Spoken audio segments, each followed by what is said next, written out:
Welcome into the New Orleans Saints podcast. You'll hear from players, coaches, broadcasters, and writers that cover the NFL on a daily basis. The New Orleans Saints podcast starts right now. Here's your host, Erin Summers. Welcome into the New Orleans Saints podcast. I'm Erin Summers. It's been a busy week for the Saints as they've been all over the place at several different pro days. Starting here on Tuesday, Tulane held their pro day. Lots of members of the Saints coaching staff were there, including new wide receiver coach Keith Williams and assistant wide receiver coach Denarius McGee. On Wednesday, everyone moved over to LSU, where they held their pro day on campus. There was head coach Dennis Allen, GM Mickey Loomis, AGM Kai Harley. A lot of the defensive coaches actually ran some of the drills at the combine. So defensive coordinator Joe Woods, linebacker coach Michael Hodges, they were both helping those position groups, the DBs and the linebackers, run through their different individual drills. Overall, every single NFL team was represented, including head coaches Brian Dable from the Giants, Raiders head coach Antonio Pearson, Dan Quinn from the Commanders. It was a really popular event, especially because quarterback Jayden Daniels, the Heisman Trophy winner, didn't participate in the actual NFL Combine. He said that he wanted to wait to throw at LSU because he wanted to showcase his teammates. One of those teammates, a couple of those teammates he got to throw to in wide receivers Malik Nabers and Brian Thomas Jr. Both of the receivers slated as first-round picks. Daniels could go 2 or 3. Nabers, he's been tossed around as high as 4. It's going to be between him and wide receiver out of Ohio State, Marvin Harrison Jr., as to who goes 4th or 5th. We got a chance to talk to all of those players, including LSU head football coach Brian Kelly, and I got a chance to catch up with NFL Network reporter Cameron Wolfe, who was on hand for LSU's Pro Day, part of NFL Network's coverage of various pro days throughout the country and leading up to their coverage of the NFL Draft, April 25th through 27th. Here's my conversation with Cameron, and then we'll break down more of what we saw at both of the pro days and hear from some of the players. Cameron, thank you so much for joining me on the New Orleans Saints podcast. I feel like we've been waiting forever for this day so everybody can see quarterback Jayden Daniels finally perform. How are you doing? How was Pro Day for you? It was great. It was great. This is a star-studded group. You know, you talk about Jayden Daniels, but you also have Malik Nabers. You have Brian Thomas Jr. You have Mason Smith. A lot of guys who are going to go in the first round, the second round. But Jayden Daniels was obviously the star attraction here, and we've waited a long time to see him throw. He didn't throw at the combine, and he had a great day. I talked to one NFL coach that said it was very, very good. I talked to Jayden after, and he said, I missed a couple of throws. You're always trying to be a perfectionist, right? But he's going to be a top 3 pick in this draft, and he said he believes he's the best quarterback in this draft. And so I thought today we got a chance to see him do more than just use his legs. A lot of people believe that he's, just a dual threat quarterback, right? He can throw inside the pocket, and he showed that today, threw at every level. And I think whatever team he's going to get to, if they have him in the right system, he's going to be able to win with his arm and his leg. A lot of people always talk about what they've seen on film, but combine that with what you saw here today. Do you feel like he's left it all out there? There's nothing more we need to see or know about Jayden Daniels? Absolutely. I think that you already saw on tape what he did in college, and I think you want to see how it translates to the NFL. And you saw some routes today where those are NFL throws that maybe wasn't in the LSU playbook, and we got to see that. We got to see him do under center, which they don't do a lot of in LSU. Those are things he may be asked to do in the NFL space. I think he answered a lot of questions of that respect. Can he do those elements? And then he came in at 210 pounds, which I think was important for him, because maybe one of the questions is he too slight of a frame? He took a lot of hits at LSU. How does that look in the NFL? He needs to protect himself. Right. And so I'm sure wherever team he gets drafted is going to work on him with sliding and learning to protect himself. But 210 pounds, that's an NFL quarterback size. And he looked it too. Got a chance to meet him. He didn't look like this scrawny dude that everybody is putting notions on, right? And so I think Jayden really helped himself today. And then one thing I like to see just walking around, I love just kind of his demeanor, right? He didn't do any of the 40 drills today, but he's out there cheering on his teammates as they're running the 40s. He's having fun with these guys even during his workouts. And then afterwards, he's telling me he's faster than Malik Nabers and Brian Thomas. So he's got that fun franchise quarterback spirit, and I think whoever's going to get him is going to get a star. You talked a little bit about who he is as a person and the fact that he opted to perform here because he wanted some of his other teammates to be seen by all of the scouts and NFL personnel that are going to be here. Just how unique is that? It really is unique because you're seeing more players empower, have used the player empowerment. And so when I say that, they're being able to control how they go about this process. They don't feel like I got to be forced to go in the NFL Combine because that's what everyone does. I think that it brought a lot of attention here. People who may have just been coming here to Jaden, maybe they saw something in Malik or Brian or Mason or Makai or one of the other guys that got them on the board. And so I think that says a lot about your quarterback that, hey, he wants to put the spotlight on everyone. And I know for a fact his work ethic, his leadership, those are things that teams rave about him with. Antonio Pierce, his former head coach in Arizona State, I talked to him a little bit ago. He said his leadership, his calmness, his football intelligence is things that people don't talk about as much with him. And I think that all goes into like something as simple as I'm going to wait till LSU so all my other teammates can soak it up. Hey, a lot of people around here like Jaden Daniels should go number one for sure. I don't know if that's going to happen. However, he's definitely helping himself maybe solidify that number 2 pick. It's going to be really interesting to see what happens. But there are a couple of other LSU players that are going to go in the first round. Mentioned wide receiver Malik Neighbors, Brian Thomas Jr.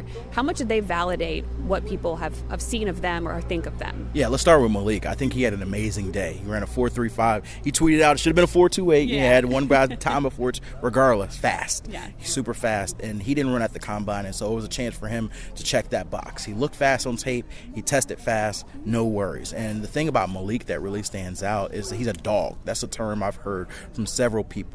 A GM, an NFL personnel guy, even Steve Smith, who works with us at NFL Network, that's the first thing he told me about it, Malik Neighbors. He said dog. And so you see his ability not only to have the dog in him, but also the yards after catch ability. He's explosive. He's having that competition between him and Marvin Harrison Jr. about who's the number 1 receiver in this draft. Teams I talk to say it's more split than you think. It's not just Marvin Harrison 1 and Malik 2. A lot of teams have Malik number 1, and so I wouldn't be surprised if he's the first non-quarterback off the board for a team. You know, maybe Arizona at 4. If all the quarterbacks go top 3, maybe Arizona's at that spot there. And then Brian Thomas, I think that he has unlimited potential. He's his size is incredible. He ran a 4.33 at the combine. He's a 6'3" guy, and I think he can tap things in the next level that he maybe didn't get asked to do at LSU. He was more of a vertical guy there. I talked to NFL personnel who think he can do more in the horizontal frame, and so he could be a guy where right now he may not go as high as Malik, but he could be one of the better receivers in years to come. Any other players here that, in speaking to some of the people that are here watching, kind of stood out or maybe helped their draft stock a little bit? Yeah, Mason Smith, I'd say the defensive tackle. He's a guy who had incredibly bad luck. Coaches, he's had probably 10 different coaches through a variety of issues through his time here. Has some injuries as well, but he's a guy who's on the top 50 on Daniel Jeremiah's board. He's a guy that I talked to NFL personnel, and they're like, man, he's huge. Man, he's strong. It's like he pops when you see him. And he's a guy, if you get him in the right defensive line room, you get him well. He's a 5-star kid coming out of high school. I think that he could be a real player, and he looks the part. There's a lot of defensive tackles in this draft who maybe slightly undersized or bigger, and he's the quote-unquote perfect size you want as a defensive tackle, and then you just got to put it all together. So I think he's a guy that, second-round guy, maybe he sneaks into the first round because of the defensive tackle depth, lack of defensive tackle depth in this draft, and so I think he's a guy that really helped himself today. I watched him do the drills. He's moving right. They work him hard in these drills, and for a bigger dude to see him do it the 5th, the 6th time and still have high intensity at 28 reps on the bench press, I think he's a guy who helped himself. Yeah, those defensive line drills are probably the most intense and physical that I've seen. They were definitely getting after it, so that was fun to watch. The bench press. There was 30 reps done. How many can you do? For 225, it depends on what I ate that morning. What I can probably pound out about 8 or 9. That's where I am now. Maybe 5 years ago, I could have gave you 12 to 15, but right now, my bench stamina is not great. I think I hit chest day last week was the last time. I hadn't been in the gym in a little bit, and I did do 225 there, but I think I hit 6 reps max. I probably can get 8 to 9, I would say. There you go. So that's a screaming kicker punter numbers for sure. Yeah, I mean, it was really impressive. The linebacker, he was just throwing it up. So it was fun to watch that as well. I know you're tapped in across the entire NFL, just kind of from a Saints perspective, going into this year with an completely different offensive staff. How do you feel like that's going to help improve what they are able to do with quarterback Derek Carr? Absolutely. I think it's a new look. You saw it a lot last year. There was some chemistry you have to work out, right? And for whatever reason, it did not gel as great with the previous staff and with Derek. And so you bring something new in, and maybe it gives a fresh air for Derek. It gives a fresh air for the rest of the guys, for Chris, for Alvin, and I think that's what you need sometimes. The defense has led this team for a couple of years, and so you bring a new energy. Sometimes new is the only thing you need, and so I think they'll add some more talent in the draft, and then we'll see how they move forward. The NFC South is become more competitive. We've seen Tampa win the last 2 or 3 years here, and then you see Atlanta go out and get Kirk Cousins. Carolina hired a new coach, and so I think this division, with the Saints a part of it, is going to be a lot more competitive than people think. We are counting down to the draft, April 25th. Where else are you going to be? Yeah, so this is my last pro day for the season. I will head home back to Miami, and then I will be at a city for the draft. They usually give me my assignment a couple weeks from now, and I'll go to a team that either needs a quarterback or is in the top 10, and I'll be there for the week. And so who knows? Maybe I'll be in New Orleans. Yeah. We'll be looking out for you and your coverage. I appreciate the time here today, and I'm sure we'll cross paths with you at least sometime this next season. Absolutely, for sure. Thank you. Thank you.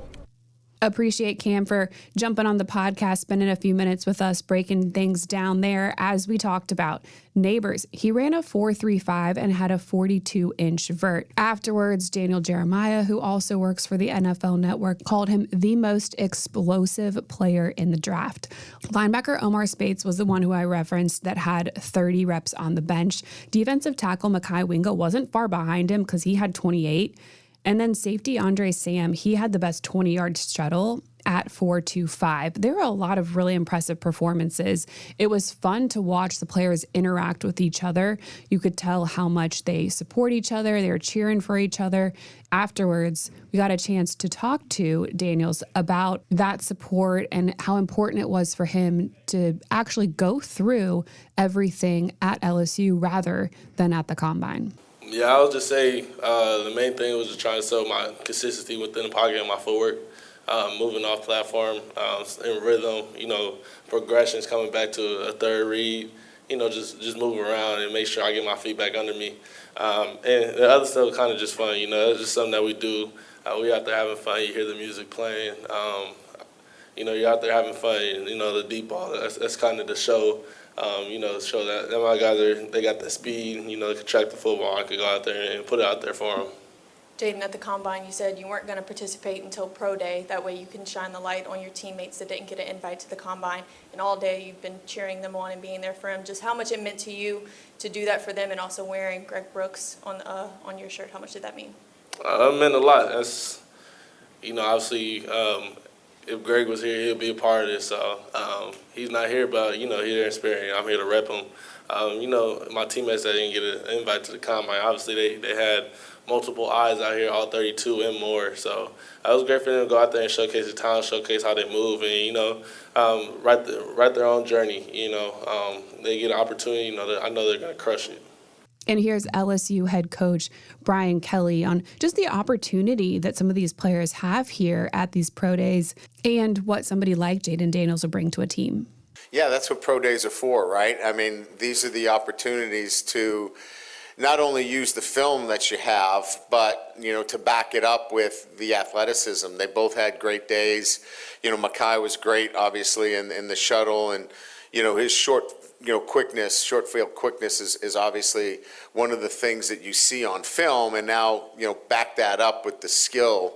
Omar ran extremely well. I thought all the guys tested extremely well today. I think Charles had a hamstring issue, which limited him in some of the position work, but across the board, I thought the guys did a great job. They were in great shape. They've trained real hard. This is important to them. We want our guys to graduate. We want them to do well in school. And then now this is the other part of it. And that they were very well prepared. Coach, so Jaden Daniels, obviously, we know what kind of player he is, and he's putting himself in a position where he's at now. But just see what he was able to do today and just represent Greg, wear the number 3, and just pay tribute to him, which just kind of speaks volumes, I guess, as far as what kind of leader he is, what kind of teammate he is, right? Yeah, again, I think it goes to the kind of character that he is. He's thinking other-centered. He's thinking outside of just Jaden Daniels. He's thinking about one of his teammates that he holds in high regard. And that's the way he's been since he's gotten here.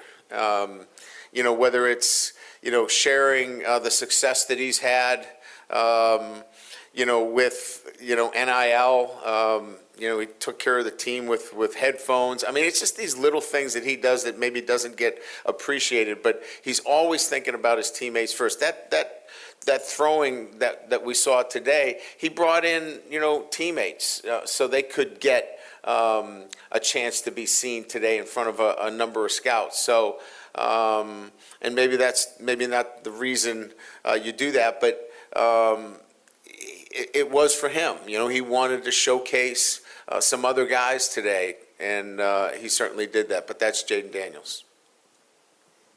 What questions have NFL teams had for you about Jaden, and what has your message been to them? It's interesting. There's very few questions about he can't do this or he can't do that.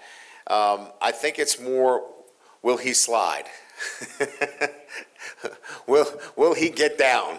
I think that's, and what I said to them is, look, you have a guy who's incredibly tough and competitive.